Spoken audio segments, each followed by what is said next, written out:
คะมันเริ่มไลฟ์แล้วครับเราก็เลยแบบเฮ้ยไม่สามารถพูดเล่นได้เลยสวัสดีครับทุกคนฮัลโหลมาสวัสดีครับสวัสดีครับครับ ถึงจะดูเช้าไปสักนิด ครับก็ไม่นะพ่อเรียนคืนแล้ววันนี้แนะนำตัวก่อนได้ไหมคะ ครับ เด็กใหม่ น้องออฟครับครับ สวัสดีครับกันครับ สวัสดีครับดิวครับ สวัสดีครับโตครับ สวัสดีค่ะเอมี่ค่ะ เย่ครับ จากซีรีส์เรื่องอะไรอะคะ เบิร์นเอาท์ซินโดรมภาวะรักคนหมดไฟครับ โอ้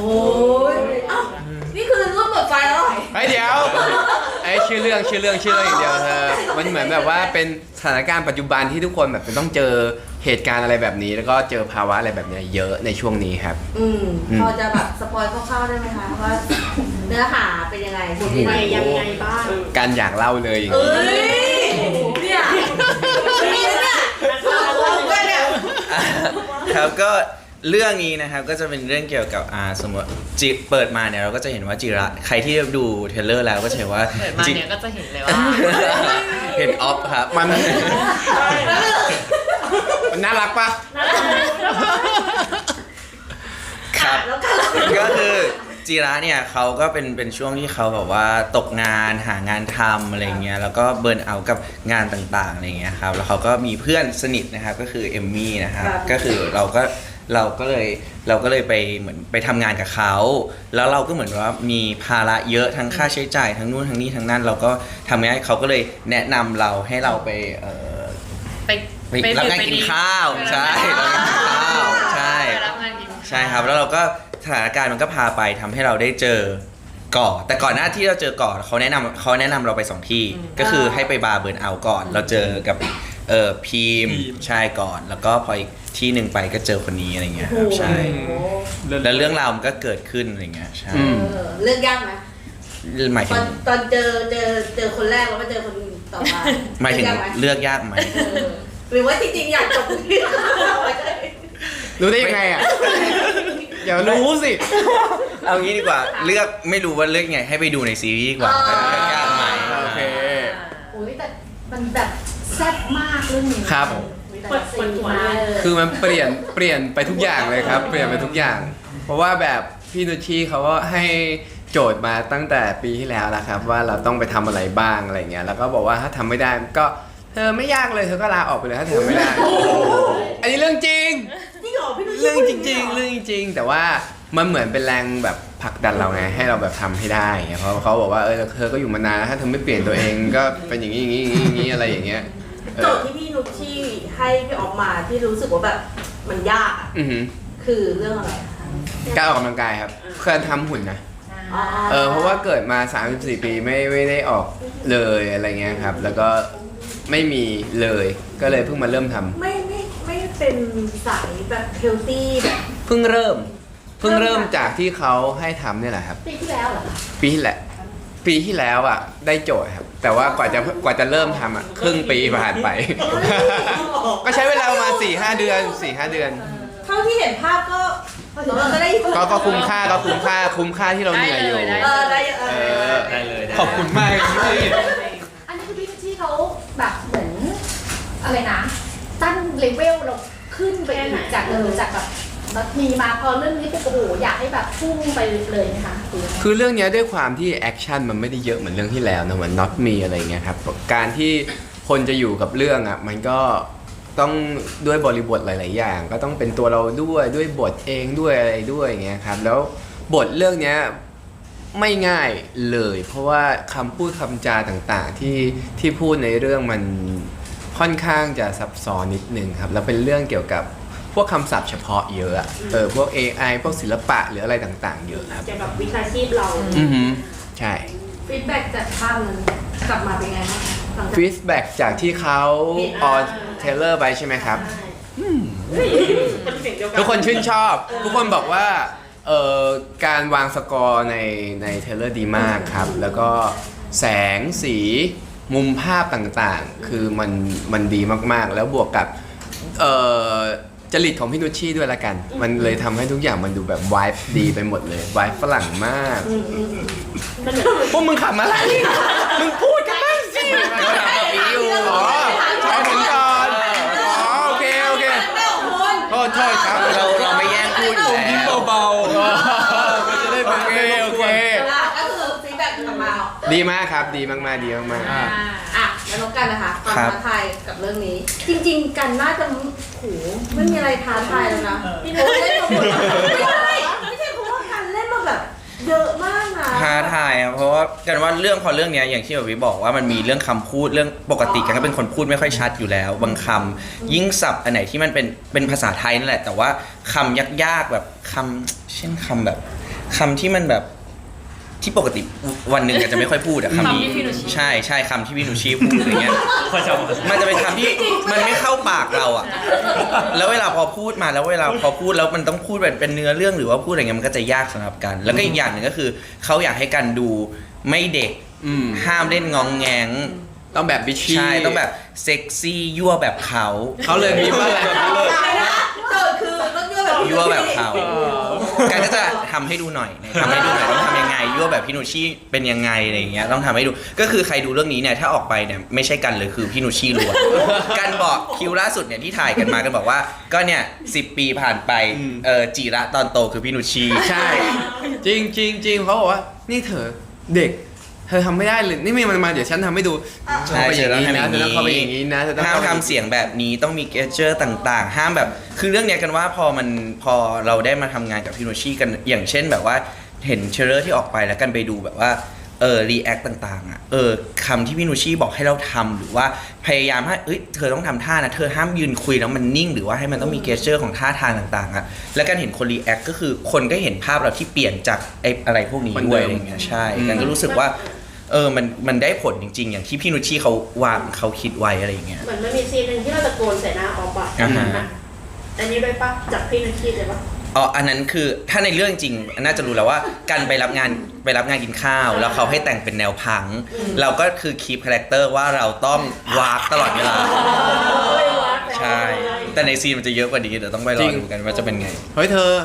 15-16 เทคนั้นน่ะ จริงปะ ใช่มันเยอะมาก กันพ่นคอ มันแบบ ว้าว ต้องบวกอ่ะต้องบวกหน่อย น้องกันน่าจะใช้พลังเยอะมากอีกแล้ว ก็ใช้พลังเยอะไหมก็เยอะไหม ต่อไม้เขาเรียกว่าอะไรอ่ะต่อล้อต่อเถียงกับพี่นุชชี่เยอะครับ เยอะกว่าที่เล่น นอกซีนเยอะ ใช่แล้วก็ในซีนก็จะมีมันก็จะมีพูดมีถ้าซีนยากๆก็มีเป็นอารมณ์มากกว่าเรื่องซีนอารมณ์อะไรอย่างเงี้ยใช่ครับ ทำไมเมื่อกี้ที่เราบอกว่าคือทำไมมันเทคเยอะขนาดนั้นฉาก อ๋อมันมีกล้องเดียวครับ คือใช่ทุกอย่างของเราเรื่องนี้นะครับเบิร์นเอาซินโนมาถ่ายด้วยกล้องเดียวทั้งเรื่องครับ ถ้าอย่างนั้นมันต้องเปลี่ยนเหรอ ใช่กันว่ามันเป็นความถนัดของพี่โนชี่เขาด้วย แล้วก็เป็นมุมที่พี่โนชี่เขาจะเห็นว่าเวลาแต่ละซีนเนี่ยไม่ได้มีแบบวางกันง่ายๆนะครับเขาก็จะคิดมาว่าซีนนี้อย่างนี้วางเสร็จแล้วบางทีก็เปลี่ยนหน้างานก็มี ไม่ช ใช่ อบบางทีแบบแสงได้เลนส์ไม่ได้ เธอนี่เลนส์อะไร 50ไม่เอา40 ใช่คือเขาคิดเขามีภาพเหมือนเวลาเขานี่เขาจะเดินนี่อยากทำท่าเขาจะเดินแล้วเขาจะยิ้มคนเดียวเขาจะพี่โนชี่เป็นทำคิดอะไรเปล่าฉันก็คิดมาเขาก็คิดเดินเนี่ย แล้วเขาชอบพูดคนเดียวด้วยเธอเขาชอบพูดคนเดียวด้วยไอการชอบไปล้อเขาเขาชอบพูดคนเดียว เดินพี่โนชี่พูดอะไรก็ไม่ฉันก็พูดอะไรของฉัน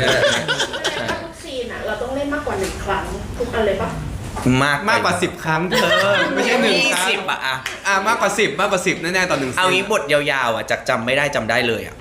มันมีซีนหนึ่งที่ออฟพูดกับกันนะครับแบบว่าคุยกันประมาณ 6-7 หน้านะคุยกัน 2 คน 7 ชั่วโมง โอ้โห เปลี่ยนมุมแบบประมาณ 128.5 ล้านมุมอ่ะโคตรเยอะเลยอะ ละเอียดก็ด้วย มันเยอะแต่ว่าแบบ ใช่แต่ พอเห็นภาพที่ออกมาแล้วเรายอมเขา ใช่เพราะเราตอนถ่ายเราก็จะมีแบบโอ้โหทำไมอย่างงี้แต่พอเราเห็นผลลัพธ์อะมันหายเหนื่อยใช่เพราะเรารู้แล้วว่ามันดีอะไรอย่าง เรื่อง เงี้ย หน้าแสนมุมไม่ได้เนาะ อะไรนะ เรื่องหน้าสัก ได้ ลอง ไม่ติด ดู มือดูหน้ามันเลยอันนี้เหรอครับเรื่องนี้อะไรที่ท้าทายเราสุด คำถามคือท้าทายที่เห็นไปไกล อะไรที่ท้าทายเราสุด กับบทนี้กับบทนี้ บทนี้อะครับ เยอะอยู่ครับ อะไร ยังง นะ ครับตรงนี้ขยายนิดพึ่งขยายพี่สักนิดนึงเลยเราจะเริ่ม คือเล่นกับการย่ากไหมเล่นกับการย่ากไหม อันนี้ยากเดี๋ยวไว้เล่าทีหลังอันนี้ยากสุดเลย คาแรคเตอร์เรื่องนี้ของพี่เป็นยังไงคะ คือคาแรคเตอร์ของพีมคือมันจะเป็นคนที่ทำงานแล้วในอายุประมาณ28 29อะไรประมาณเนี้ยนะครับไม่ก็26 27มั้งแต่ว่าเธอทำงานเกี่ยวกับ AI ซึ่งมันจะมีความแบบฉลาดมีความรับผิดชอบ แล้วก็มีความเจ้าชู้อยู่ในตัว ซึ่งแบบมันใกล้กับตัวผมหมดเลย นี่ไง อันนี้จุดยากสุดตอนทำคาแรคเตอร์ด้วยความต้องใส่แว่นด้วยอะไรด้วยคือ ผมตอนที่เห็นภาพมันออกมาก็รู้สึกว่าแบบมันเป็นอีกตัวละครที่น่าจะไกลกับที่เคยเล่นมาทั้งหมดอะไรเงี้ยแล้วตัวละครเนี้ยมันมีหลายอย่างผสมอยู่ในมันแต่ว่ามันเป็นตัวละครที่มีคนจริงๆนะในความรู้สึกของผมอะคือเราจะเจอ คนแบบนี้แหละ มีคนแบบเนี้ยจริงๆในอันเนี้ยอย่างอะไรอย่างตัวเกาะจะอินโทรเวิร์ตมากๆอะไรเงี้ยครับเขาก็จะมีความแบบเป็นคาแรคเตอร์จัดๆอยู่แต่ของพี่มันคือผสมของคนธรรมดา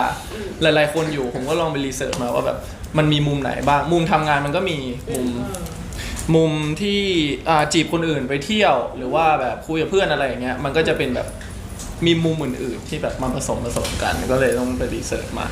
ที่นั่งอยู่เนี่ยมีมุมของทีมที่ตินไปได้ใช้บ้างได้ไหมในบรรดาที่นั่งอยู่อ่ะ น่าจะเอาจากใครไปใช้จากพี่กันจะเอาไปใช้ยังไงไม่น่ามี หมูมาเธอหมูมา ไม่มี อย่างแบบความเจ้าชู้อะไรอย่างเงี้ย มองมาที่ผมทำไม มอง ไม่ ข้างหน้า มี ใช่ไหมล่ะ ไม่ใช่ ขอบคุณมากดิว ใช่ ก็คือจริงๆคาแรคเตอร์เรื่องนี้คือแบบไม่เหมือนดิวเลย แต่มันต้องเรียนรู้ยังไงอะ เอาจริงวิธีการเรียนรู้ผมใช่ไหมผมส่อง IG กับ TikTok อะคนทั่วไป คนทั่วไป แต่พูดจริงๆนะ เรียรู้จากคนทั่วไป คือแบบในผมว่าไม่รู้อะโทษนะ แต่นิยามตัวละครนี้คือเทสอะคือตัวเทสดีอะพูดจาเพราะพูดเป็นมีประสบการณ์เหมือนแบบคุยกับผู้หญิงได้ หรือว่าแบบช่างพูดทำงานก็คือแบบทุกคนไว้ใจอะไรประมาณเนี้ยคือเทสดีอะผมก็เลยรู้สึกว่าแบบลองไปหามาว่าแบบคิดว่าคนพวกนี้จะทำอะไรประมาณเนี้ยครับ แล้วมาเมื่อกี้โจทย์เล่นกับทั้ง4คนแล้วกัน เดี๋ยวดูชุดพ่อจะจง ครับความจริงไม่ได้เข้ากันทั้งหมด4คนหรอกส่วนใหญ่จะเข้ากับพี่การอย่างพี่ออฟอาจจะเป็นการคุยโทรศัพท์เราก็เจอกันอารมณ์ซีนแบบใหญ่ๆไปเลย เล่นกับพี่กันนะ สนุกมากครับ แค่นี้เหรอวะ โอเค มองได้เลยเลย เซตหนุกบ้างแต่ได้ความรู้เยอะกว่าเห็นไหมเราเล่นกับรุ่นใหญ่ รุ่นเล็ก รุ่นเล็กแต่สกิลใหญ่ความสามารถใหญ่ประสบการณ์เยอะประมาณนี้ครับก็แต่ว่าก็สนุกครับ มันก็จะมีมุมพี่การแกล้งอะไรสักอย่างนิดหน่อยครับ เหมือนเราจะแชทขัดขวาเวลาเราอยู่ด้วยกัน ใช่ครับใช่ปะใช่ประมาณนั้นนะครับ อ่ะพี่ก่อนครับคาแรคเตอร์เรื่องนี้มันท้าทายอะไรบ้าง มีรับบทเป็นอิงครับ ส่วนใหญ่ก็จะเข้ากับจิราก็คือพี่การเรื่องนี้ก็จะเป็น casting director คืออาชีพหลักของหนูอะไรอย่างเงี้ยค่ะก็จะมีความแบบมั่นใจแล้วก็อีกอาชีพหนึ่งที่ชอบที่แบบมีความอยากเป็นอยากทำก็คือพันธรักษ์ก็คือ creator ที่แบบเหมือนคนคอยเลือกงานศิลปะไปโชว์แกลเลอรี่อะไรอย่างเงี้ยค่ะซึ่งก็ต้องมีความแบบเชี่ยวชาญมั่นใจพูดจาฉะฉาดเป็นอาร์ติสต์แบบพี่นุชี ใช่เขาจะเป็นคนแบบ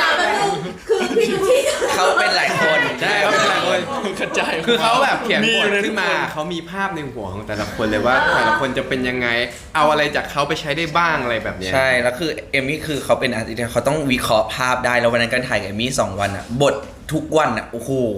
บทยาวมาก คือแบบว่าบททั้งหมดอะประมาณ5 หน้า แต่ที่พูดของตัวเองประมาณ7 แถว ใช่ แบบ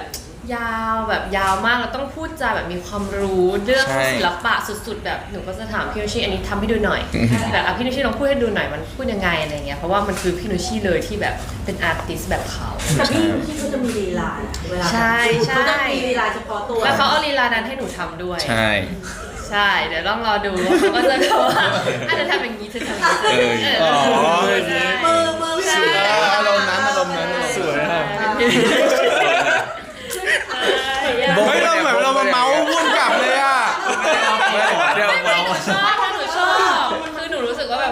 ความเชี่ยวชาญในบทของเขามาก ใช่ ๆ ใช่ มีความเชี่ยวชาญในตัวละครเขาแบบรู้จริง คือ ใช่ใช่ คือเอางี้บทเขาเป็นคนเหมือนร่วมเขียนด้วยอะบางทีอ่ะเขาจำได้หมดเลยนะบางทีเขาพูดเนี่ยเขาพูดต่อได้เลยว่าเนี่ยพูดอย่างนี้เขาเหมือนเขาเป็นคนเขียนเองอะไรเงี้ยแล้ววางเฟรมอยู่บางทีก็บงปะคะบงนะเนี่ยเอาไหม เขาจะมีความไม่มั่นใจ มีความไม่มั่นใจว่า เอ้ยเธอเนี่ยถ่ายเสร็จแล้ว เธอโอเคหรือยัง เธอโอเคยัง ก็ต้องบอกอย่างเดียวว่าโอเคโอเค ไม่งั้นเดี๋ยวเอาใหม่มันนานเนาะเออ เหมือนบรรยากาศในกองอ่ะทุกสายตาจะหันไปมองพี่นุชชี่อยู่ตลอดเวลา ใช่ อารมณ์นั้นเลยเธอ อารมณ์นั้นเลย แต่ตอนแรกกลัวนะนึกว่าเขาจะดุแต่ไม่เลยค่ะไม่เลย ไม่เลยใจดีแล้วก็ แล้ว แบบ เอา ว่า เอาเข้ากับ ดุไหม เอมี่ซีนแรกอ่ะเอมี่ก็เธอแบบพี่วิชีเป็นยังไงบ้าง กลัวมาก ดุหรือเปล่าอะไรอย่างงู้นอย่างนี้ แต่เขารู้สึกว่าทำไปเลยเดี๋ยวเขามาพูดเองอะไรอย่างเงี้ยครับ ไม่ดุไม่ดุ ใช่ ใจดี คือ ใจดี เขาโอเคมากก็แบบชอบนะอันนี้ชอบแล้วเปลี่ยนตรงนี้นิดนึงอะไรเงี้ยคือเขาก็บอก แต่เขาจะต้องมีคำพูดที่แบบใช้กับคนแต่ละคนนะคะเขาจะมีคำที่แบบแบบเหมือนที่ ต่างกันไหม ที่บอกกับป๊อปปี้ว่าจะต้องไอ้นี่ใช่ไหมว่า ถ้าทำไม่ได้ก็ออกไปมีไหมเอมมี่มีไหม ของหนูเขาไม่ค่อยพูดแรงๆ เขาชื่นชม ะะ ครับพี่นุชชี่ชื่นชม ที่แบบว่าพอมาวันแรกตอนแรกหนูก็กลัวมากแต่พอเทคแรกพี่นุชชี่ก็แบบผ่านเลยแล้วก็ดีชอบนะชอ ใช่ บ ว่า แล้ว เขาพูดตลอดว่า ธทำกันบ้น เอมมี่เล่นดี เขาพูด ใช่เขาพูด มาดูในกล้องเอมมี่เขาเหมือนจริงเหมือนเมื่อกี้ เรื่องอะไร จริงเหรอมาแล้ว ลีลา เหมือนละเหมือนละทุกตัวละครเป็นพี่นุชชี่หมด พี่ต่อเป็นพี่นูชี่แบบไหนคะ โตเขาเป็นเจ้าของบาร์นะเขาเป็นเจ้าของที่ทุกคนมาเกิดเรื่องราวในบาร์ ซีนเปิดเขาหล่อมากนะ ติดตาติด แย่เหรอฉันแย่เหรอ ไม่ใช่ อ๋อโอเค คนแนวคนแนว โอเค คาแร โอ ค เค เตอร์เป็นยังไงคะ คาแรคเตอร์โตก็บาร์เบิร์นเอาเป็นเจ้าของบาร์ใช่ไหมครับ ก็จะเจอกับทุกคนเลยที่มาบาร์อะไรอย่างเงี้ยแต่ว่าคาแรคเตอร์ของโตก็จะเป็นพี่นุชชี่โยนให้คือเป็นคนที่ลึกลับ แล้วแบบว่าดูโตกว่าทุกคนในเรื่อง อันนี้โตรู้สึกว่ามันเป็นโจทย์ยากสำหรับโตมากเพราะว่าจะให้โตกับพี่ออฟเข้ากันก็จะยังไงอยู่นะ กูรู้จัก แต่ว่า กูรู้เลย หมายถึงว่าไม่ได้ถึงว่าแบบหน้าตาอะไรอย่างเงี้ยแต่ว่าความรู้หรือว่าประสบการณ์ ดีแค่นึงดีแค่ ชอบเลย พลังบวกแบบแปลกๆนิดนึง นั่นแหละก็เป็นเจ้าของบาร์อะไรเงี้ยแต่ว่าความยากก็จะเป็นอีกอันหนึ่งก็คือศัพท์ในการเครื่องดื่มในแต่ละเครื่องดื่มเมนูอะไรเงี้ยพี่นุชชี่เขาก็จะแบบว่ามีศัพท์เฉพาะในเครื่องดื่มของเขา แบบว่าเอ้ยชื่ออะไรยังไงอย่างเงี้ยครับเพราะว่าบางทีมันก็เรียกยากนิดนึงอะไรเงี้ยพี่นุชชี่ว่าลองพูดดูอะไรอย่างเงี้ย เขาจะมีศัพท์ยากๆ ใช่ ให้เราตลอด ใช่ เครื่องดื่มที่เราคุ้นเคยคือไม่มีในเรื่องนี้แน่นอน ใช่มันจะเป็นแบบเครื่องดื่มแบบฟิลแบบคนหมดไฟมันจะเป็นชื่อเฉพาะแล้วก็จะเป็นแบบ เป็นชื่อโลกอะภาวะต่างๆ เป็นภาษาไทยว่าแบบว่าอะไรวะวันนั้นก็พูดว่าอะไรวะมันก็จำไม่ได้แล้ว ยากอ่ะ ให้ติดตามในซีรีส์ดีกว่า อืม ใช่แล้วก็อีกอันหนึ่งก็คือตอนแรกใช่ไหมครับก็ไม่ได้แต่งแบบว่าบอกมีแบบว่าแฟนคลับบอกว่าหุ้ยบอกตาเข้มนี่คือนอนดึกถ่ายดึกใช่ไหมเนี่ยแต่ว่าคือเหมือนพี่นุชชี่เขาแบบว่าอยากให้เป็นดูแบบแวมไพร์นิดนึงให้เป็นดูแบบเป็นบาร์ที่ลึกลับแล้วก็เป็นคนดึงแบบว่าเป็นบาร์ที่ดึงดูดคนเข้ามาสำหรับคนที่เบิร์นเอาท์ ก็เลยทาตาดำใช่ไหม ใช่ มีรอยสัก ตอนแรกเขาไปเพิ่มที่หน้าที่ช่างแต่งหน้าเลยอะเธอเอาโตตาดำทีดิอะไรเงี้ย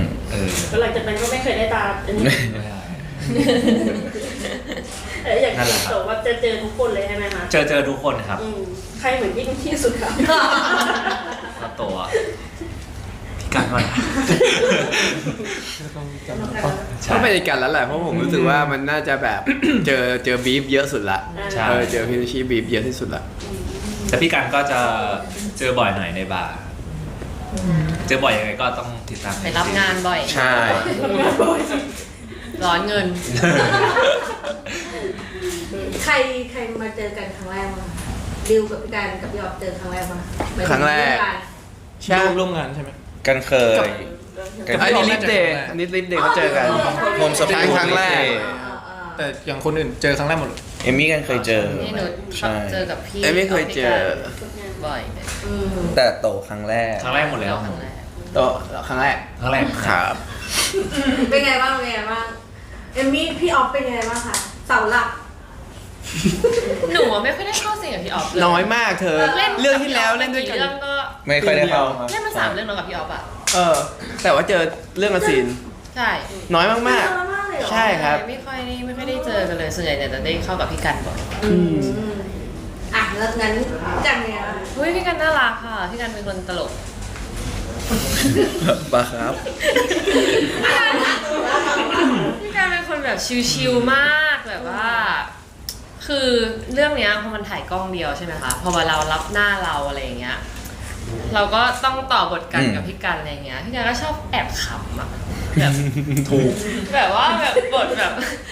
คือพี่กันเขาจะหลุดขำแล้วหนูก็แบบหนูก็ต้องคึบๆไปอย่างเงี้ยเขาเป็นคนตลกเขาเป็นคนแบบว่ามีความสุขอะกับการทำงาน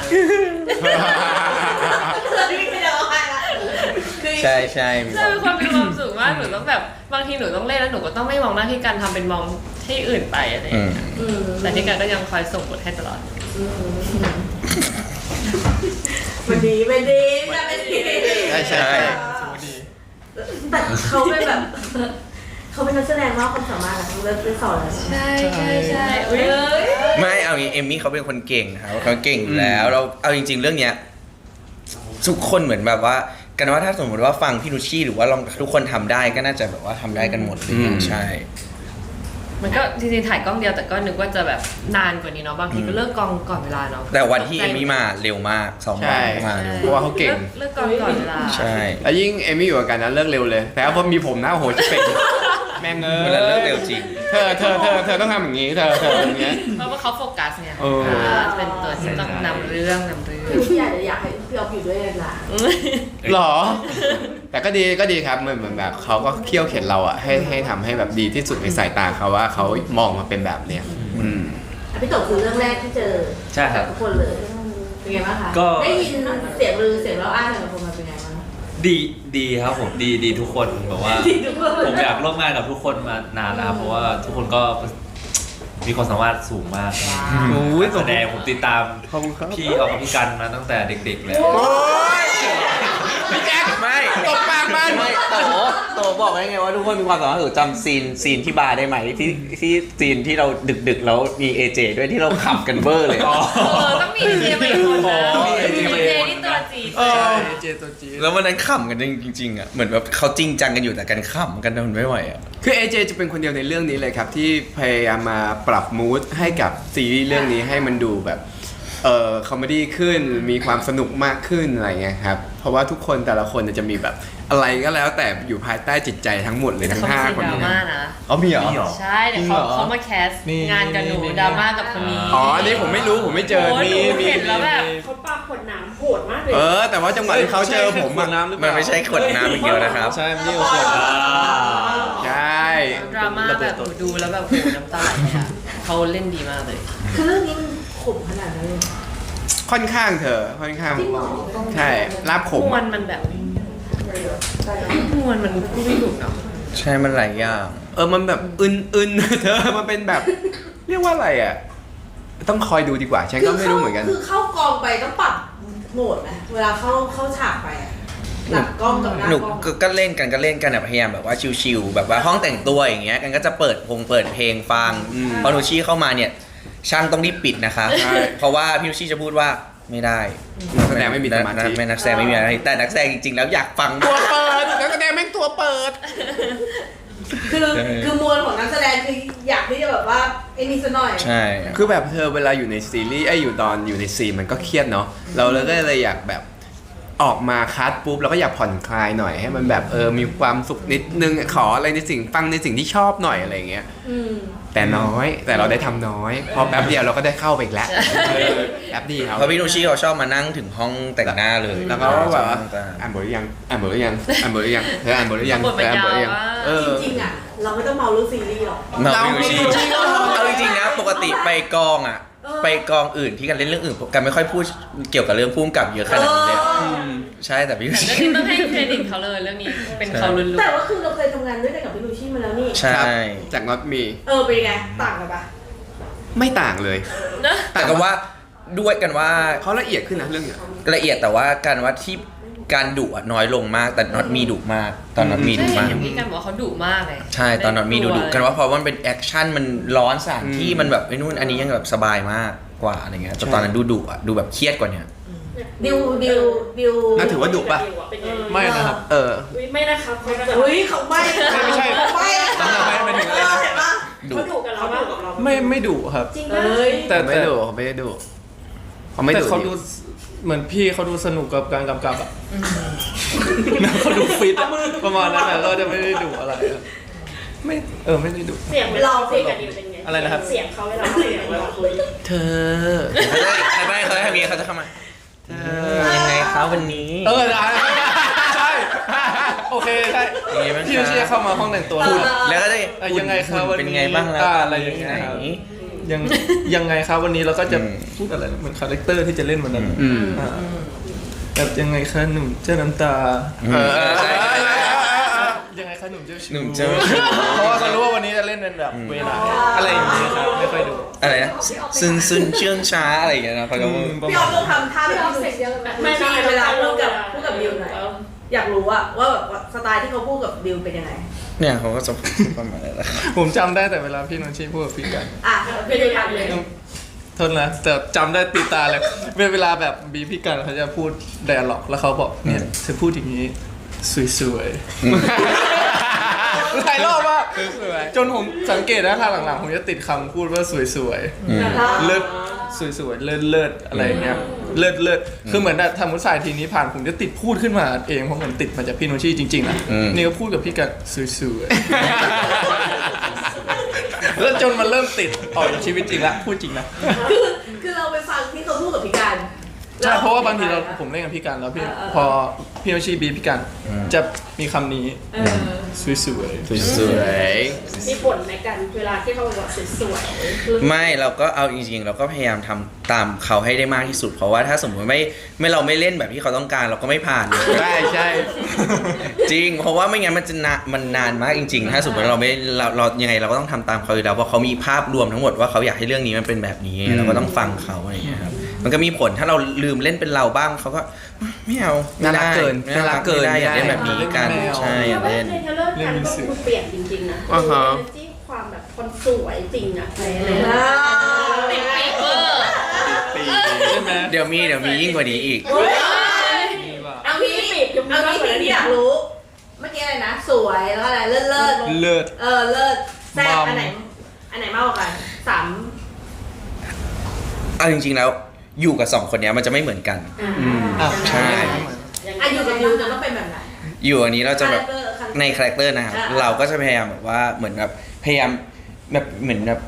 ยั่วเขาด้วยพยายามอันนี้คือถ้าจากในเรื่องก็คืออันนี้คือคนที่เราถูกสเปคเราที่สุด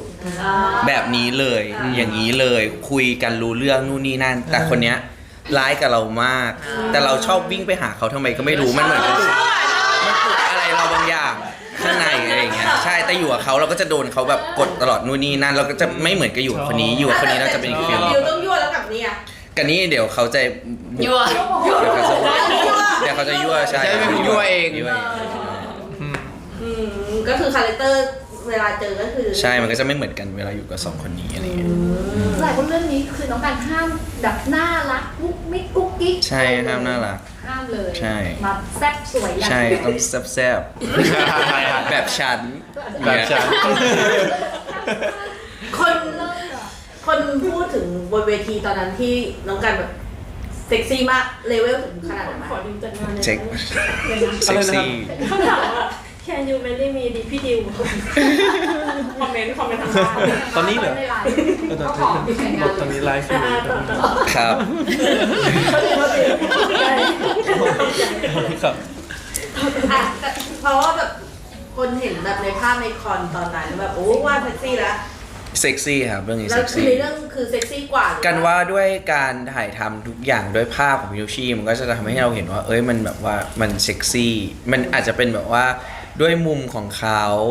การแต่งกายในแต่ละซีนอะไรอย่างเงี้ยด้วยคำพูดคำจาอะไรอย่างเงี้ยรวมๆกันมันจะดูเซ็กซี่ครับใช่ ใช่ อ่ะมาคุยกันเรื่องหลังกล้องดีกว่า ครับ หน้ากล้องเดี๋ยวไปดู เมื่อกี้ไม่หลับ เมื่อกี้โคตรหลังเลย ที่หลังกล้องเลยหน้ากล้องเลย ไม่แบบคุยเรื่องแบบว่า เมื่อกี้ก็ไม่ได้แค่หลังรับ หลังเลยล่ะเมื่อกี้โอ้โห ไม่ใช่หมายถึงว่าแบบไอ้นี่ว่าเมื่อกี้พูดถึงคาแรคเตอร์อะไร โอเค ในกองเป็นยังไง มา เป็นยังไงในกองมันเป็นยังไงในกองสนุกมากครับ แล้วก็แบบคุยเล่นได้กับทุกๆคนเลย แต่ว่าทุกคนก็จะมาอยู่พวกเรา พี่นุชชี่เขาจะเป็นพวกของเขาเอง1 คนเลยเขาจะมีแค่คนเดียวเท่านั้น แล้วทุกคนในกองก็จะเหมือนแบบว่านี่ เอาจริงๆเวลาไปกองอ่ะพี่นุชชี่เหมือนโดนลุมแกล้งอะ พี่กันนั่นแหละชื่อแกล้งนี่ แป๊บนึงนะไอ้ที่บอกเอาจริงๆอ่ะคุณคนเดียวหรือเปล่า ไม่เราก็แบบว่าเขากลัวเขาเครียดไงก็ไปเล่นๆกับเขาบ้างอะไรอย่างเงี้ย แต่เมื่อกี้ดิวเขาพูดว่าการแกล้งอะสรุปคือใครขี้แกล้งสุดในกอง ผมว่าเรื่องนี้นะ น่าจะเป็นกัน ทำไมล่ะ เขามีความสุขมาก ก็แบบว่าเขาแบบเครียดๆไงเราก็ชอบไปเล่นกับเขาอะไรเงี้ยใช่เวลาแบบอ่ะทำให้ดูหน่อยเวลามีซีนลงน้ำเงี้ยก็จะไม่ลงนะพี่นุชชี่ลงให้ดูก่อน เธอเปลี่ยนเก่งเธอเปลี่ยนเก่ง จะทำไงเขาวันนั้นเขาไม่ลง ไม่ลงแต่อยากให้เขาลงมากกว่านั้น ไม่ไอ้ฉากจูบแล้วแบบลงน้ำอันนั้นพี่นุชชี่ไม่ได้ทำ ไม่ลงโอ้โหแล้วหนาวมากแล้วพี่นุชชี่แล้วมันต้องหลายรอบใช่ไหมครับมันกล้องเดียวกันกับปะปีอย่างเงี้ยพูด แล้วว่าฉันพูดปากฉันก็ต้องก่อนแบบยอม พูดบทมันต้องแบบเหมือนซีนแบบว่าซีนสักอย่างนะครับ ฉันแบบช่วยตึ๊ดอันนี้ ใช่ ก็ แล้ว ว่า ปาก ไป ปะปีก็สั่นคันก็พูด ใช่ ไม่ได้ ขำ กูก็ขำอีกกูก็แบบหลายอย่าง มันหนาวมากเลยวันนั้นฝนมันตก ด้วยแล้วอยู่ในสระอ่ะ แล้วสระก็ไม่อุ่น เลือกสระอุ่นหน่อยก็ไม่ได้โอ้โหกลัวป่วยไปเลย ใช่ครับ ชอบแกล้งใครสุดในกองถ้าไม่ใช่ลูกพี่นุชชี่แต่พี่นุชชี่เพราะดูรู้สึกว่าถ้าตอบแล้วตอบ ไม่มีก็ไม่มีถ้าเล่นก็เล่นกับพี่นิมชี่ เหมือนทวงป่ะสายตาเหมือนทวงป่ะ มีคนอยากร้องทุกข์ ไม่มีไม่ มีอยากร้องทุกข์อะไรหรือเปล่า อ๋อไม่มีครับ ส่วนมากเอาจริงๆกันกับดิวก็จะเป็นเรื่องซ้อมบทมากกว่า เพราะว่าอันเนี้ยเป็นไม่เอาจริงๆกันกับดิวอะมาเล่นเป็นความสัมพันธ์แบบนี้ครั้งแรกด้วยความเคยชินอะกันอะต้องไปเล่นกับเขาเพื่อกันจะได้แบบไม่เขินเวลาเล่นหรือว่าอะไรหรือว่าลองเล่นกันต้องเล่นจริงไม่งั้นอะพอเข้าหน้ากล้องกันจะทำไม่ได้ โอ้ขอบคุณมาก ไม่ได้ตอบอ่ะเหมือนว่าดิวไม่ได้อยู่ตรงนี้เลย ไม่แล้วดิวเอางี้ทุกคนกันประกาศอย่างดิวชอบฝืน เวลากันแบบดิวขอซ้อมหน่อยดิวบอกไม่ได้เดี๋ยวไปเล่นจริงเลย เอาคุณเล่นจริงในซีนพี่ก็ต้องแยกบางซีนผมงอนพี่อยู่ เราง้อเราห่างกันอย่างงี้มันก็ต้องห่างจริง แต่กันชอบแบบว่าเล่นซ้อมก่อนไงไม่งั้นกันทำไม่ได้ ก็รู้บางซีนมันเศร้าไงพี่มันเศร้าไม่ออกไง เฮ้ย ใช่ไห เนี่ยมันเป็นแบบนี้ในกองมันเป็นแบบนี้เธอเป็นแบบนี้ตลอดทั้งวัน อันนี้ก็เข้าไปอันนี้ก็เฮ้ยอะไรอย่างเงี้ย แล้วก็ชอบเล่นแบบไม่สนใจบางทีก็จะแบบนิ่งๆทำแบบนิ่งๆแบบไม่ค่อยพูดอะไรเงี้ยถามเรื่องนี้เขาก็เงียบอะไรเงี้ย ไม่ก็บางทีมันจะเข้าเซตแล้วนะครับผมว่าอยากให้มันทำสมาธิ มีคู่ปรับคนใหม่นะเมื่อปกติจะเป็นฝั่งนี้ ใช่เธอนี่รับบท ครับ มีชื่อเรียกกันได้หนิใช่ไหม ใช่ เอาจะเรียกว่าอะไร งำ คืออะไรก็ไม่รู้ครับไม่รู้มาจากไหน ใช่ก็ไม่รู้ว่ามาจากไหนตอนไหนแต่เรียกแต่ตอนไหนวะ ไม่รู้แต่ไม่รู้ทำไมว่าเรียกครั้งแรกทำไมรู้สึกว่าน่าจะเรียกผมเว้ยไม่รู้อะแต่แบบมันแปลว่าอะไรมันไม่มีคำแปลมันไม่มีคำแปล แล้วมาจากไหนทำไมอยู่ๆออกมาเป็นง่ำๆได้ มันมาจากกองอะไรสักกองหรือว่ากินอะไรสักอย่างอะแล้วก็ อ๋อเหมือนพี่การน่าจะกินข้าวอยู่แล้วจะเรียกผมพอดี มันเลยออกมาเป็นอันนั้นงำ ไม่น่าใช่ จำไม่ได้แต่มันมาจากกอง แต่ไม่ใช่เรื่องเนี้ยมาหลายกองแล้วอะไรเงี้ยใช่ อ่ะพี่ออฟแล้วค่ะ ครับ มีอะไรอยากระบายไหมคะเพราะว่าอุ๊ยดูคุณน่าจะสบายขึ้นนะเพราะเขาไปแกล้งคนอื่นแล้ว ฉันค่อนข้างเครียดอะเรื่องเนี้ยสำหรับตัวฉันนะฉันแบบฉันไม่ได้แบบเล่นดีอะไรอยู่แล้วนึกออกมาฉันก็แบบพยายามทำสมาธิแล้วก็ด้วยเสียงที่เป็นแบบเนี้ยพี่วิชี่ก็บอกเสียงต่อมๆเมื่อวานเสียงต่อม แล้วตอนเขาบีบอะคัดเดินมาออฟเสียงต่ำๆแบบนี้เราก็ทำเสียงให้ เรา ดู ก็ทำเสียงต่ำ เริ่มเสียงให้ดู เสียงต่ำเสียงต่ำๆครับอยู่ในเรื่องคือฉันค่อนข้างเครียดเพราะว่าฉันอยากทำออกมาให้มันดีแล้วแบบฉันก็เข้าคนเดียวค่อนข้างบ่อยอะไรอย่างเงี้ยแล้วฉันกดดันฉันแบบไม่มีคนคอยแบบให้แชร์แบบด่าฉันก็เลยรับเต็มไง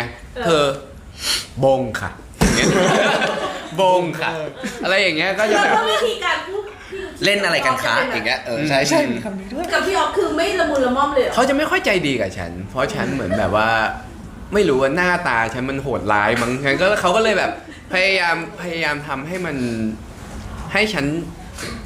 คือเขาก็บีบตลอดแหละเหมือนฉันก็ต้องรับคำบีบอะไรอย่างเงี้ยแล้วก็แบบฉันก็ค่อนข้างที่จะพอพักกล่องมาฉันก็นั่งหน่อยแล้วแบบอ่านบทตลอดอะไรเงี้ยเห็นพี่อาพึ่มพำอยู่คนเดียว มีถามทำอะไรพี่ทำอะไรอ่านบทพี่มาต่อกับหนูก็ได้อะไรอย่างเงี้ย พี่บอกหนูก็ได้พี่พึ่มพำอยู่คนเดียว ใช่ ดูน่าสงสาร ใช่ ทำไมเรามีความเครียดขนาดนั้น มันไม่ต้องเครียดก็ได้ไงจริงๆแล้วไม่ต้องเครียดก็ได้แต่ว่าด้วยต้องเปลี่ยนอะไรหลายๆอย่างอะไรเงี้ยพยายามคีปให้มันเป็นคนนั้นอยู่ตลอดเวลามากกว่า ก็เลยแบบเครียดด้วย แบบ คาแรคเตอร์ในเรื่องด้วยเหรอ คาแรคเตอร์ครับต้องเสียง แบบ100%เลยเรา ค่อนข้างห่างแล้วก็ด้วยความเสียงต่ำแหละคุมยากคุมตัวเองยาก ยาวเลย แบบเวลาแบบต้องเสียงต่ำแบบ7 หน้า อะไรเงี้ยมันยากไปหมด ต้องทำการบ้านกับเรื่องนี้เยอะแค่ไหนก่อนที่จะแบบ เราเวิร์กช็อปกันเยอะปะ เจอกันน่าจะไม่ ไม่ได้เยอะมาก ไม่ได้เยอะมาก แต่ว่าแยกน่าจะอยู่ แต่ก็แบบแล้วก็เดี่ยว มีแบบนั่งคุยคาแรคเตอร์กันค่อนข้างนานครับแล้วก็แบบไปคุยกับครูบิวไปคุยกับหลายๆคนอะไรอย่างเงี้ยครับเยอะเหมือนกันกว่าจะได้แบบคาแรคเตอร์นี้ออกมาเอมี่ค่ะ หนูน่าจะได้โทนเสียงละมุนละม่อม ไม่หนูทรงเสียงต้องเป็นคนมั่นใจฉาดฉานอะไรอย่างเงี้ยค่ะแต่หนูก็มีเวิร์กช็อปกับพี่โนชิเนี่ยค่ะเขามาคุมเองเลยว่าแบบว่าคือตอนแรกที่อ่านบทไม่เข้าใจว่ามันต้องพูดยังไงจริงๆแบบคือถ้าทุกคนไปดูทุกคนจะรู้สึกว่าแบบที่มันพูดคำศัพท์เนี่ยมันแบบมันเหมือนออกมาจากหัวพี่โนชิอย่างเดียวเลยอะไรอย่างเงี้ยค่ะหนูก็เลย คือมันมีจังหวะแบบอยากจะเข้าไปในหัวเขาแล้ว คือหนูไม่เข้าใจจริงหนูอ่านแล้วแบบพี่ชีหนูไม่เข้าใจจริงพี่ชีแบบพูดให้หนูฟังได้ไหมมันคือยังไงอะไรเงี้ยพอหลังจากเวิร์กช็อปเราก็เหมือนแบบเข้าใจมากขึ้นเพราะตอนแรกที่อ่านบทอะพูดตรงแบบไม่เข้าใจว่ามันต้องพูดออกมายังไงในประโยคนี้อะไรอย่างเงี้ยค่ะแต่พอเป็นเขาพูดมันเข้าปากแบบ อย่างนี้หรอพี่ต้องเว้นจังหวะแบบนี้ป่ะอะไรอย่างเงี้ยครับ แปลว่าจริงๆเขาก็บอกเขาทำทุกอย่างเขาทำให้ทุกอย่างพอราวเธอเก่งมากทำได้ทุกอย่างจริงแล้วก็แบบเป็นแบบผู้กำกับที่ลงทุนมากที่สุดละที่ฉันรู้สึกว่าแบบกล้องเขาไปจับเองเลย เขาแบบเธอแพนแบบนี้แล้วเดี๋ยวเธอดอนเอาท์นะดอนเอาท์เสร็จปุ๊บเปิดประตูแล้วค่อยดอนอินเข้าไปซูมหน้าอะไรเงี้ยภาพในหัวเขาชัดเจนซึ่งยากด้วยเรามองไม่ออกเลยครับ เราได้แค่เล่นอย่างเดียวแค่เราเล่นก็เครียดแล้วก็เครียดแล้วใครแก้เอมี่ไหมคะพี่กันนิดหน่อยไม่เป็นอะไรส่วนใหญ่เขาแบบพี่กันไงการชอบแอบขำแล้วเอามาหลบหลังหนูอะไรเงี้ยแบบถ่ายอยู่ขำแล้วก็แปลกนะคนนี้เครียดมากอีกคนนึงมากเลยเป็นคนที่สบายใจที่สุดในกองเครียดกันฟังเนี้ยแล้วแบบงงมากเหมือนกันนะเพราะคุณเครียดมากคุณดูแบบเขาแบบเขาดูชิวว่าผมก็เครียดเหมือนกันครับเครียดเรื่องเหรอเครียดอะไรก่อนเครียดอะไรเครียดคนละภาคไม่ให้เครียดไงเพราะว่าอยู่กับพี่กันเนี่ยพี่กันเขาเก่งมากผมจะทำยังไงให้แบบเห็นปะนี่เนี่ยเดี๋ยวนี้มันเก่งขึ้นมาไอ้ดิวนะแบบการละลายนี่ไงนี่กันจริงเหรอเขาละลายพฤติกรรมทั้งวันเธอใช่นี่ขนาดละลายแล้วนะส่วนใหญ่พี่กันจะแก้ไม่เรื่องเลยพี่กันไม่ได้แกล้งหรอกแต่พี่กันเขาแบบว่าเป็นคนมีความสุขอ่ะแบบว่ายิ้มแย้มอะไรอย่างเงี้ยหนูจะหลุดบางทีกันก็อยู่ดีก็ยิ้มขึ้นมาเองคนเดียวอย่างเงี้ยเหมือนเป็นนูชี่เนาะมึงกูว่าใกล้เคียงแล้วตอนนี้แต่อย่าไปถึงเขามากนะไม่ต้องไปถึงขนาดนั้นเกิดแบบว่าพยายามที่บอกว่าที่ฉันเป็นแบบนี้พอนูชี่อยู่กับเขามากไงช่วงนี้อยู่กับเขาบ่อยโตแล้วครับโตไม่มีใครแกล้งโตเลยนะหรือเราเปลี่ยนเวย์ไปแก้คนอื่นแทนไม่มีแล้วก็ดูไม่น่ากล้าแก้วันนั้นนะกันว่าวันนั้นที่ไม่ได้แกล้งเพราะว่าวันที่อยู่กับตัวมันเป็นซีนแบบว่าตั้งแต่เย็นจนถึงแบบเช้าใช่ใช่ผมเพิ่งรู้ว่าหลายๆคนไม่เคยเจอคิวไนท์มาก่อนเลยใช่โตไม่เคยเลยใช่ไหมดิวเคยเจอป่ะเคยครับ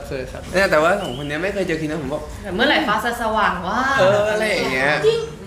เดี๋ยวนะตั้งแต่ที่ถ่ายมาไม่เคยเจอคิวไนท์เลยเหรอไม่เคยเรื่องนี้เรื่องแรกจำไม่ผิดไหมถ่ายเที่ยงถึงตี 4เธอมันจะมีนี่เป็นยังไงบ้างประสบการณ์แรกแล้วเป็นคิวไนท์ของคุณลิชชี่ด้วยนะ มันก็จะง่วงแหละเพราะว่าเราต้อง แต่พอมัน ง่วงเพราะว่ามันต้องรักษา energy แบบว่าในแต่ละซีนให้มันคงที่ตั้งแต่ปกติกลางคืนเรานอนไง ถ่ายที่มืดๆเลยเหรอ มืดๆแล้วบาร์ บาร์ มืด มื โอ้ ด โหสโมกอีกไฟอีกมืดไปหมดโอ้โหทีนี้ แต่พอเลยจุดง่วงไม่เป็นจุดขำไง จุดตลกแล้ว ใช่ มันเป็นจุดที่ รั่ว พี่การชอบ ใช่ ชอบแกล้งให้ เป็น ขำ ซีนแอคชั่นสองคนนี้แต่พี่การ ขำ ตัวพี่การแกล้งอีกแล้วนะ มันแบบว่ามันแบบจะเช้าแล้วมันแบบขำอะ เคยเห็นปะล่ะว่า เลิกแบบวันนี้เลิกกองครับขึ้นรถแบบโคตรเร็วอะเร็วมากๆ แต่ว่า เร็วแบบ ในซีนกลางคืนทุกคนก็จะมีเซฟโซนเป็นของตัวเองนะ อืม ในแต่ละมุมของตัวเอง ก็จะมีมุมเพราะว่ามันไม่ไหวกันแล้วใช่ไหม เมื่อกี้ดิวบอกว่าอะไรนะ ไม่ได้พูดอะไรเลยครับ ไม่ใช่ ไม่ได้พูดถึงเมื่อกี้ พูดถึงตอนแรกที่เมื่อกี้ดิวบอกว่าแบบของดิวก็โดนแกล้งเยอะ ดิวจะโดนแกล้งอะไรนักหนา ฮะอ๋อก็ตามนั้นนะครับ มันพูดไปแล้วมั้ง ไม่มีใครแกล้งดิวเลย เนี่ยไม่มี นี่เหรอเธอถูกเขาละลายพฤติกรรมจริงเหรอ ครับ ก็คนจะตอบไงดีวะหมายถามคำถามก็คืออะไรนะ ดิวถูกพี่การละลายพฤติกรรมจริงเหรอ อ๋อครับก็คือไม่มีการ อะไรที่เปลี่ยนไปหลังจากที่เจอกัน น่าจะช็อตเก่งขึ้นครับช็อตฟิลอะ ใช่เพราะปกติแล้วกันว่าดิวถ้าเรื่องแรกที่เราเจอกันเลยน่าจะโฮมสคูลเขาจะเป็นคนที่แบบว่านิ่งมาก กินข้าวก็ยังไม่ค่อยคุยอ่ะใช่เขาจะมีมาก มาก เขาจะแบบว่าไม่คุยอะอะไรเงี้ยแล้วพอเรื่องสอบมาลีฟเดย์ก็เริ่มคุยมากขึ้น แล้วก็พอมาเรื่องนี้เหมือนได้เจอกันบ่อยขึ้นก็คุยกันมากขึ้น ใช่ก็เริ่มรั่วเลย ใช่ คือจริงๆเป็นนิสัยเราอยู่แล้วหรือว่า มาเป็นเพราะเขาไอ้ความรั่วน่ะ อุ้ยลึกจังเลย คือ ไม่อยากรู้เลยเพราะว่า คือ หรือดิวรู้สึกว่าดิวเปลี่ยนไปบ้างไหม ความจริงก็ไม่ได้เปลี่ยนหรอกมันคือสนิทและสบายใจมากขึ้นนั่นแหละครับ มันก็เป็นตัวผมเหมือนเดิม คือพอไม่สนิทผมก็อาจจะแบบยังนิ่งๆไม่ได้คุยอะไรมาก แต่ความจริงพอสนิทกันมากแล้วครับผมก็น่าจะประมาณนี้แหละ รับมือเขาเก่งขึ้นด้วย ใช่ครับก็จะมีความเล่นความหยอกล้อให้มันตลกขึ้นอะไรเงี้ย ช็อตเขาชอบ ใช่ ช็อต แล้วรู้สึกว่าไหวพริบดีขึ้นเยอะ ใช่คือเขาบางทีจู่โจมมาเร็วอย่างเงี้ยผมก็ต้องแบบเฮ้ย ช็อตแต่บางทีเขาบอกว่าอุ้ยช็อตแล้วขนาดช็อตขนาดนี้ยังไม่ล้มเลย ยังไม่ อะรเ ล้มใช่ผมก็ต้องไปฝึกมาใหม่บางทีผมรู้ว่าดอกนี้แรงแล้วปุ๊บคำเน้นๆเลยปุ๊บแก้ได้เว้ยสดแก้คำมาเลยอย่างเงี้ยผมว่าไม่น็อกด้วย ใช่ ชนแค่กับพี่การคนเดียวหรือว่า แค่กับพี่การคนเดียวเลยครับ กับพี่ออฟก็ไม่ช็อต ไม่ได้ช็อตครับผมคุยกันแบบ ถ้าผมกับดิวจะคุยเรื่องหนังคุยเรื่องอะไรอย่าง ใช่ เงี้ยมากก คุย ว่า กันเรื่องทั่วไปครับ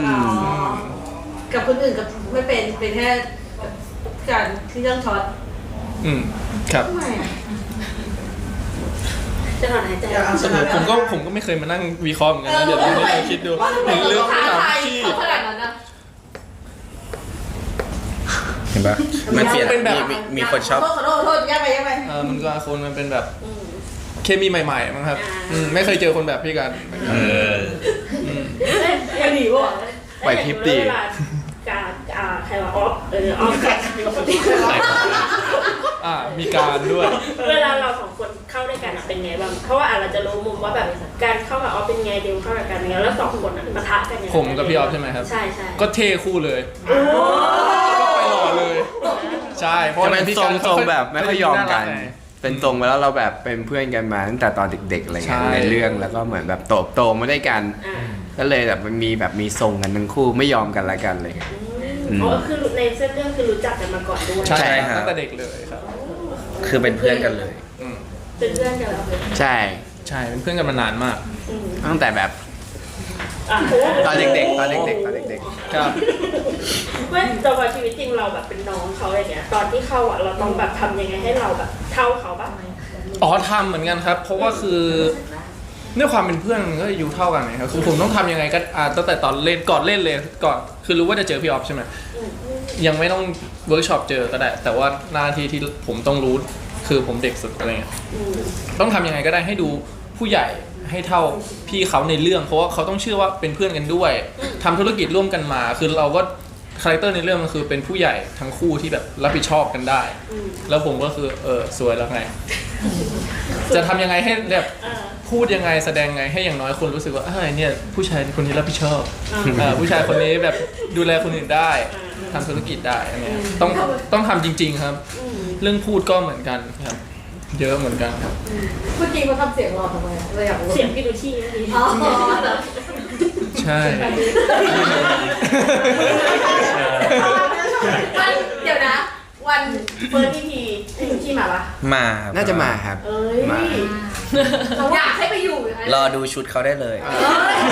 จริงเหรอโดยปกติเขาก็ใส่ชุดธรรมดา ไม่เขาวันไหนถ้าสมมติว่าต้องมีถ่ายรูปเลยเขาจะแต่งเต็มกว่าเดิม ใช่ ใช่ชุดเขาจะเป็นแบบสไตล์เขาเอกลักษณ์ของเขา เราจะแต่งตัวสู้เขาไหม ไม่เลย สู้ยังไง ไม่ได้ ไม่คนละสไตล์กันครับคนละแบบ แล้วว่าพี่นุชชี่จะได้ดูไลฟ์ดีไหม เฉพาะ น่า ดู จะมีคนแท็กไปหาเขา ใช่ผมว่าจะถามเหมือนกันจะได้ดูไหม ได้เดี๋ยวจะมีเฟิร์สพีพี ครับ ครับโอ้ยฝากเลยสำหรับงาน Burnout Syndrome Begin นะครับผมก็จะเริ่มขายบัตรวันอาทิตย์ที่ 16 พฤศจิกายนนี้นะครับ เริ่ม 10 โมงที่ไทยทิเก็ตเมเจอร์ทุกสาขาครับ แล้วก็เดี๋ยวเราไปเจอกันวันที่ 26 พฤศจิกายนนะครับ ที่โรงภาพยนตร์สยามพาวาไลน์พารากอนซีนิเพ็กครับ ใช่ครับ อ๋อ แล้วก็เรื่องนี้ครับ จะออน first EP วันที่ 26 ย้ำอีกรอบ ทุกวันพุธนะครับ 2 ทุ่มครึ่งทางช่อง GMM 25 แล้วก็สามารถดูได้ที่ไหนอีกครับ สามารถดูนะครับย้อนหลังได้เวลา 3 ทุ่มครึ่งนะครับ บนแอปนะครับ iQIYI นะครับ หรือว่าเว็บไซต์ iq.com ที่เดียวเท่านั้นนะครับ เนี่ยไหนบทเจ็ดบรรทัดจำได้ไอ้เจ็ดหน้าจำได้ อยากรู้อีกเรื่อง อันนี้อ่ะ ก่อน ไม่ผมพูดไรสาระครับ อยากรู้อีกเรื่องนึงว่าเรื่องเนี้ยแฟนที่เขาดูเขาต้องเลือกทีมไหมความที่มันบอกว่า เฮ้ย มันจะรักษา มันมีทีม ถ้าอย่างนั้นเอมมี่ ค่ะ ทีมใครคะในฐานะเพื่อนสนิท คือเขาก็จะมาระบายทุกอย่างให้เราฟังตลอดว่าเขาไปเห็นอะไรมาบ้าง แล้วเขาไปวาดอะไรมาบ้าง ไม่ตัวอย่างมันมีที่เอมมี่พูดนะที่บอกคนอย่างแกต้อง เจอยังไงอะไรก็ว่าไป ชื่อว่าเป็นแบดคือหนูก็เชียร์เพื่อนรักใครแล้วก็รักด้วย คำตอบนี้รอดเลย รอด แล้วเรารู้ไหมว่าเพื่อนรักใคร แต่ใจลึกๆเพื่อนก็รู้แต่ว่าก็อยากลองของใหม่อะไรอย่างนี้ แต่ว่าหนังสือเล่มเดิมมันก็ชอบอยู่ดีเป็นหนังสือเล่มโปรด เพื่อนอย่าไปเสียอาการเดี๋ยวเพื่อนจะได้ตอบนะคะ ไม่เดี๋ยวเขารู้ไงว่าเลือกใครเลยปิดหน้า มันต้องไปลุ้นไงว่าเป็นไง ถาม ใน พี่ออฟดีกว่า เรื่อง พี่ออฟมีแบบว่า เรา เครียดไหม เครียด ต้องมีคู่แข่งที่เขาไปหวานกับคนอื่นมีหวั่นไหวไหมอยากรู้ส่วนตัว ก็ แบบในชีวิตจริงอะเครียดไหม ในชีวิตจริงเหรอ แบบอิจฉาบ้างไหม คำถามนี้ขอบคุณสำหรับคำถาม แล้วก็ชอบมากข้างหลังอ่ะ ใช่อยากรู้จริงๆหนูว่าเวลาหนูเห็นอะที่เขาเข้าซีนกันสองคนหนูแบบ ถ้าเป็นหนูคงแบบ ก็เครียดนะ หนูคงไม่ช เครีย อ ด บอะไร เครี เงี้ ยด ย แล้วก็รู้สึกว่ามันน่าจะ คือถ้ามันมี1มาตั้งแต่แรกอะมันไม่ควรมี2แต่ถ้ามันมี1แล้ว2อะอันเนี้ยมันเป็นสมการที่เขาต้องแก้แหละว่าแบบเขาจะแก้ออกมาว่าคำตอบคือ1หรือ2 แล้วเรามีแต้มต่อไหม อะไรนะ เรามีแต้มต่อไหมสำหรับเราอ่ะมีแต้มต่อ ไม่มีเลยเธอ ยอมเลย ในเรื่องใช่ไหม ทั้งในเรื่องและชีวิตจริงด้วยอ่ะ เอาคำตอบไหนก่อนนะ เอางี้ ในเรื่อง เอาในชีวิตจริงก่อนคู่ต่อสู้หันไปดูคู่ต่อสู้ก่อนแล้วหันมาตอบว่าเราสู้เขาได้แค่ไหน แบบ ไม่ได้ เห็นดิวนั่งแต่งหน้าอยู่พี่กันไปนั่งข้างดิวอย่างเงี้ยพี่ออฟรู้สึกไง ก็รู้สึกว่าของใหม่มันหอมมันหวาน แล้วของเก่ามันไม่ดีตรงไหนคะ ของเก่ามันคงทน พอได้ยังเอาอีกเหรอโอเคแล้วในซีรีส์ล่ะเรียกแฟนๆหน่อยว่าทำไมต้องอยู่ ทีมเรา ทั้งที่ปากคอก็รอลายนะเราอะ คือสุดท้ายแล้วอ่ะคนที่ปากคอเลาะร้ายอ่ะมันจะทำเพื่อปกป้องความอ่อนแออะไรบางอย่างในตัวเองอยู่ ได้ยินไหมคะการได้ยินไหมคะไม่ใช่ได้ยินนะคะ ทุกการกระทำมีเหตุผลเนาะ คือมันเป็นคาแรคเตอร์ที่เราจะต้องสร้างขึ้นมาให้เราดูเหมือนแข็งแกร่งแต่จริงๆข้างในเราแบบนอนร้องไห้อ่ะแบบน้ำตานี่ร้องไห้อยู่ตลอดหัวใจสิกูพูดจริงขอโทษหัวใจออกไป เราให้พี่โตเลือก พี่โตอยู่ทีมใครคะ ทีมใครนี่คุณคือเจ้าของบ้านคุณรู้คุณเห็น ก็ลูกค้าประจำเขาเลือกใครก็เลือกใคร ลูกค้า เดี๋ยวผมลูกค้าประจำนะคนเนี้ยเพิ่งมา ได้แล้ว โอ้โหเลยพี่นี่สนิทเลยรู้กันเลยเราลูกค้าประจำเลือกใครสวยเลย งั้นอยู่ฝั่งน้องชายวะเนี่ย ก็มีดีคนละแบบมีดีคนละแบบ โอเคมีปวดหน่อย ดิวคะการมาทีหลังมันมีผลไหมคะ ผลเกี่ยวไม่อันหนึ่งเรื่องจริงเลยเรื่อง เราอยากรู้เลย จริงเลยจะได้ตอบที่ถูก เรื่องจริงก่อนการมาทีหลังมันมีผลไหมคะในการ มันยุ่งอะไรอ่ะหมายถึงอะไรครับ คือเขาพูดกันก่อน ครับ แล้วเรามาร่วมด้วย อืม มันมีผลไหมจะต้องสู้ยังไงกับเขาหันไปมองหน้าพี่ออฟ ยากไหมเขาเป็นคู่ที่แข็งแรง ก็ไม่เราไม่ได้ผมไม่ได้มาสู้นะ พอเป็นเรื่องจริงก็โอ้ยมึงอย่าแบวไปแบวไว้ก่อนเดี๋ยวผิดทรงไม่ดีโอเคไม่ก็คือพอมาเล่นด้วยกันอ่ะผมว่าแบบความจริงก็ดีใจที่ได้เล่นด้วยกัน แต่ผมว่าหลายๆคนที่แบบ มันคือความสนุกสนาน รู้จักพวกเราอ่ะอยากเห็นเคมีนี้ครับ ครับ อยากเห็นพวกเราทั้ง3คนแบบว่าเคมีจะออกมาเป็นยังไงเพราะตั้งแต่ตอนเปิดตัวตอนนั้นในเรื่องเรามีดียังไงค่ะมีมองเราสู้ข้างๆเราดีกว่าเขายังไงความจริงยังไงดีวะเชื่อดิว่าคนอื่นอาจจะมองว่าดีแต่จริงๆไม่ดีขนาดนั้นตัวผมถ้าคิดดีๆอ่ะเดี๋ยวถ้ามาดูอ่ะจะไม่ได้รู้สึกว่าผมดีขนาดนั้นจะรู้สึกว่าก่อนดีที่สุด ภายใต้ความดีนั้นมันก็ยังมีอะไรที่ ใช่ เราไม่ต้องไปเฉลย ใช่เดี๋ยวลอง แล้วมันมีบอกอยู่ว่าเราแบบมีอะไรที่สู้เขาไม่ได้บ้างอะไรอย่างเงี้ย แต่ว่ามันจะไม่ใช่แบบแต่เชื่อดิทุกคนจะดูแล้วเข้าใจว่าโอเคมันยัง ต้องไปดูต้องไปติดตามนี่จะเล่าจะหมดแล้วเนี่ยถ้าเล่านี่จะหมดแล้วเนี่ย ในฐานะคาแรคเตอร์ที่เราเพียบพร้อมแล้วต้องมาต้องมาแข่งกันเรามีแต้มต่อยังไงหรืออยากให้แฟนๆมาเชียร์ทีมเรายังไงยังไม่ต้องไปเฉลยว่าเขา คืออยากให้มาเชียร์ยังไง ใช่ ก็ไม่รู้จริงๆก็เชียร์ไปตามสภาพก็ได้ครับ ก็คือถ้าเห็นสภาพตอนนี้ว่าน่าเชียร์ก็เชียร์แต่ว่าถ้าแบบเปลี่ยนอันนี้ก็ผมว่าความสนุกมันคือเชื่อดิเดี๋ยวจะเปลี่ยนกันอย่างนี้เลย เพราะว่าแต่ละคนเรายังมีคนละมุ้งคนละหมัดอะไรอย่างเงี้ยครับก็อยากให้ลองไปดูยิ่งจะเปลี่ยนทุกทีมดีแล้วครับเพราะว่ามันคือความโคตรสนุกเลย พี่การปิดท้ายหน่อยค่ะ ครับ ไม่ยิงคำถามนะน้องกันอยากพูดอะไรพูดเลย ก็ฝากด้วยกันนะครับสำหรับเบิร์นเอาท์ซินโดรมภาวะรักคนหมดไฟนะครับก็มาดูกันว่าจิระเนี่ยจะเป็นไงต่อไปแล้วเขาจะเจออะไรบ้างในเรื่องราวของพวกเราทั้ง6 คนครับใช่ครับ 6 คน เอเจไม่มาเรานับเอเจอยู่ในใจเราเสมอครับ ใจว่า EP แรก EP หน้าก็ได้ ย้ำ ครับ EP แรกนะครับก็ในวันพุธใช่ไหมใช่ดิวันที่ 26 พฤศจิกายนนี้นะครับใช่ครับก็ทางขอดูอีกเลยอันนี้มันอันนี้โอเคครับทางGMM 25นะครับแล้วก็ดูย้อนหลังได้ที่ไอชีอีนะครับ แล้วก็ฝากซื้อบัตรด้วยครับ First EP ครับวันที่ 16 พฤศจิกายนนะครับวันอาทิตย์นี้นะครับแล้วก็ 26 เรามาเจอกันครับ ใช่เริ่ม 10 โมงนะทุกคนเริ่มกดกันได้เลย โอเค